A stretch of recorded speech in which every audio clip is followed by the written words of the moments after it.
Wafugaji wengi kuku wao wakipataga hii shida ya homa ya huu muharo ambao unauona hapa, waga wanawapeleka maabara. Unajua kwa nini waga wanawapeleka maabara?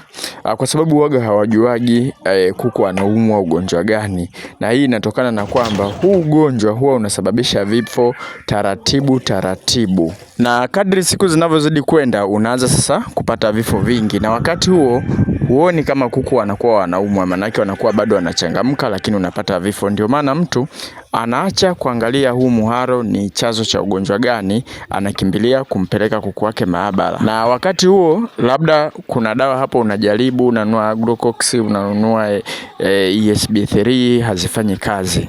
Na huu ugonjwa ukipeleka maabara, watampasua kuku wako, wakiangalia ndani watakuta maini yamepauka. Hii ni typhoid, na watakwambia kabisa hii ni typhoid, na ni kweli kabisa hii hapa ni typhoid, lakini huaga haitibiki kiurahisi kama mnavyofikiria.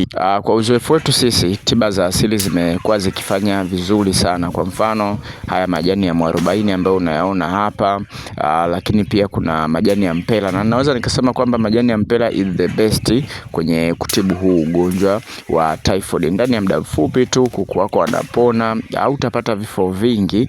Kwa hii tiba ya majani ya mpela tumekuwa tukisaidia wafugaji wengi sana, na wewe pia nakushauri kama unaona kuku wako tayari wana huu muharo, kimbilia kwenye hii tiba ya majani ya mpela. Lakini pia tumetoa hichi kitabu cha tiba za asili ambapo tumeweka mchanganyo sahihi kabisa wa kutibia huu ugonjwa wa typhoid. Tumeweka michanganyo kama 4-5 hivi humu. Hichi kitabu kinapatikana kwa gharama ya shilingi 10,000 na ni soft copy, tunakutumia kwa njia ya WhatsApp. Ni kitabu ambacho tunaamini kabisa kitamaliza changamoto zako nyingi, na tunavyo vitabu vingi. Gharama yake ni 10,000, ni soft copy, tunakutumia kwa njia ya WhatsApp. Lakini pia tuna group la WhatsApp ambalo kujiunga ada yake ni shilingi 8,000 kwa muda wa miezi 2.